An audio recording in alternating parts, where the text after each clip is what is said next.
সবাইকে জামাই ষষ্ঠীর প্রীতি ও শুভেচ্ছা জানিয়ে শুরু করছি আজকের ব্লগটি। হ্যালো এভরিওয়ান, কেমন আছেন সবাই? আশা করি ভালো আছেন। Welcome to my channel Agartala moms blog. তো আজকের ব্লগে থাকছে জামাই ষষ্ঠীতে আমাদের বাড়িতে কি করা হয় সেটা নিয়ে আজকের ব্লগটা। তো শুরুতে আপনাদের সঙ্গে শেয়ার করছি জামাই ষষ্ঠীর দিন ঘুম থেকে উঠে, যেহেতু আমি রায়ানকে ষষ্ঠী দেব, আমার ভাসুরের ছেলেকে ষষ্ঠী দেব, তো ছোট্ট একটা পুজো করতে হয়, যেটা হলো একটা যে কোনো একটা ফুল গাছের মধ্যে আমাদের নিয়মে আর কি, আমাদের বাড়ির নিয়মে, শ্বশুর বাড়ির নিয়মে গাছের ডালে সিঁদুরের ফোঁটা প্লাস ধান দুব্বা আর সুতো বেঁধে দিতে হয়। তো সেটা করছিলাম। তারপর চান করার পরে আমার ছেলে আর আমার ভাসুরের ছেলেকে ষষ্ঠী দেব। তো জামাই ষষ্ঠী যেটা হয় সেটা জামাইদের জন্য, মেয়ের জামাইদের জন্য স্পেশাল আর কি, শাশুড়ি মা করে থাকেন।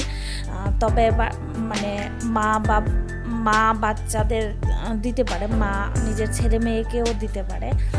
তো সেই অনুসারে আমাদের ষষ্ঠীর অনুষ্ঠান। এ হলো আমার ভাসুরের ছেলে, যাকে আমি ষষ্ঠী দিয়েছিলাম, আয়ানকে। ওকে গত বছরও ষষ্ঠী দিয়েছিলাম। তারপর আমার শাশুড়ি মা আমাকে আর আমার বরকে ষষ্ঠী দিয়েছিল, সেটা একটু ভিডিও করে নিলাম।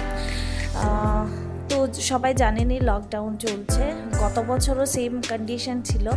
শ্বশুর বাড়িতে গিয়ে ষষ্ঠী খাওয়ার ভাগ্যটা কোনো জামাইয়ের আর জুটলো না আর কি, মানে যাদের শ্বশুর বাড়ি দূরে, যেমন আমার বাপের বাড়িটা দূরে অন্যত্র।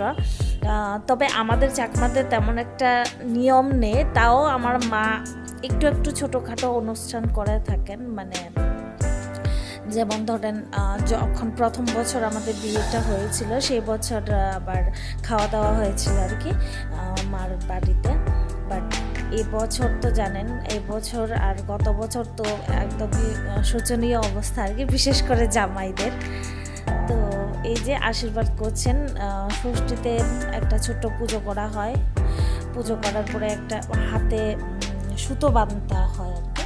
তো মা আমাদের আশীর্বাদ দিয়ে সুতো বেঁধে দিলেন। তো যেহেতু জামাই ষষ্ঠীর অনুষ্ঠান, তাই ছোটোখাটো একটা খাওয়ার ভুড়ি ভোজের আয়োজন। তো মাংস রান্না করেছিলাম আমি।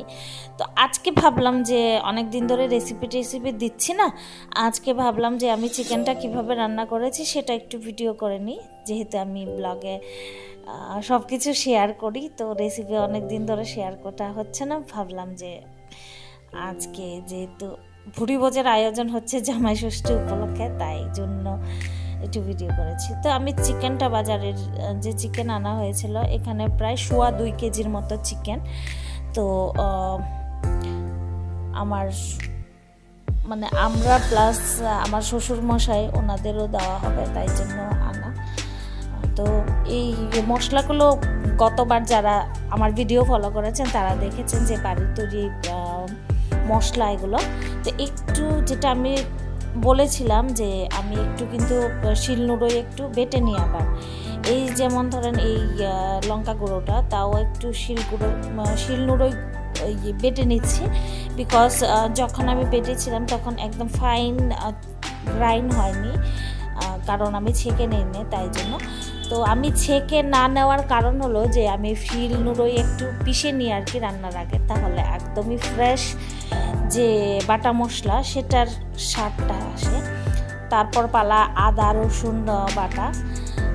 তো সিম্পল, যারা রান্না করতে জানেন, মানে রান্না করেন, তারা জানেনই কী কী জিনিস পড়ে, মানে চিকেনে কী কী জিনিস দেওয়া হয়। তো আমি কিভাবে রান্না করি সেটাই আজকে একটু শেয়ার করছি। সঙ্গে আমি কাঁচামরিচও বেটে নিয়েছি। তো আগে চিকেনটা ধোয়ার পরে আমি মশলাগুলো ভালো করে বেটে নিলাম, মশলাগুলো রেডি করছি। তারপরে এখানে দিলাম টক দই পরিমাণ মতো, আদা রসুন পেস্ট, লঙ্কা 2 রকমের লঙ্কা বাটা, আর লবণ, হলুদ, জিরে আর ধনে গুঁড়ো যে বেটে রেখেছিলাম সেটাও দিয়ে দিলাম, পরিমাণ মতো হলুদ, একটু সর্ষের তেল। তারপর মাখিয়ে আমি এটাকে মোটামুটি প্রায় 40 থেকে 45 মিনিট ম্যারিনেট করে নিয়েছিলাম। তারপর পালা রান্না। এখানে সর্ষের তেল দিলাম পরিমাণ মতো, তারপর দিলাম আস্ত গরম মশলা, মানে আস্ত গরম মশলা দেওয়ার পরে এর মধ্যে দিয়ে দিলাম কেটে রাখা পেঁয়াজ কুচি। তো তো এটাকে ভালো করে ভেজে নিচ্ছি। প্রথমে ভেজে নেওয়ার পরে ম্যারিনেট করা মাংসটা এর মধ্যে দিয়ে দেব। তো এই যে আমার ভাজা হয়ে গেছে পেঁয়াজটা, তারপর দিয়ে দিচ্ছি ম্যারিনেট করা মাংসটা। তো নাড়িয়ে চাড়িয়ে এটাকে ভালো করে কষিয়ে, আমি ঝোল ইউজ করিনি, ঝোলটা আমার ইউজ করতে হয়নি কারণ মাংস থেকে অনেকখানি ঝোল বেরিয়েছিল, তো ওইটাই দিয়ে মাংসটা সিদ্ধ হয়ে গিয়েছিল।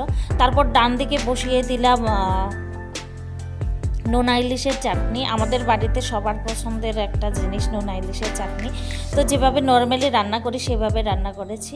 তো মাংসের মধ্যে আলুগুলো অ্যাড করছি।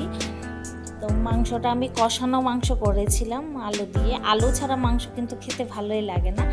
তো নোনা ইলিশের চাটনিটা সিম্পলভাবে যেভাবে করে আর কি, টমেটো দিয়ে পেঁয়াজ ভেজে এর মধ্যে নোনা ইলিশ দিয়ে থেতো করা রসুন, কাঁচা লঙ্কা, তারপর টমেটোগুলো দিয়ে কষিয়ে রান্না করা হয়েছিল। তারপর এর সঙ্গে করেছিলাম ফ্রাইড রাইস, যেটা আর আজকে আমার ব্লগে শেয়ার করছি না। তো বেশ জমিয়ে আজকে ভুরি ভোজটা হয়েছিল আমাদের বাড়িতে। তো এই ছিল আজকের আমার ষষ্ঠীর ব্লগ। আশা করি আপনাদের ভালো লাগবে। যদি ভালো লাগে অবশ্যই লাইক, কমেন্ট এবং শেয়ার করতে ভুলবেন না। আর যারা যারা এখন অবধি আমার চ্যানেলটি আগারতলা মমস ব্লগ চ্যানেলটি সাবস্ক্রাইব করেনি, তারা প্লিজ সাবস্ক্রাইব করে পাশে থাকবেন। আজ এখানে আপনাদের কাছ থেকে বিদায় নিচ্ছি। সবাই ভালো থাকবেন, সুস্থ থাকবেন, হাসি খুশিতে থাকবেন। Thank you.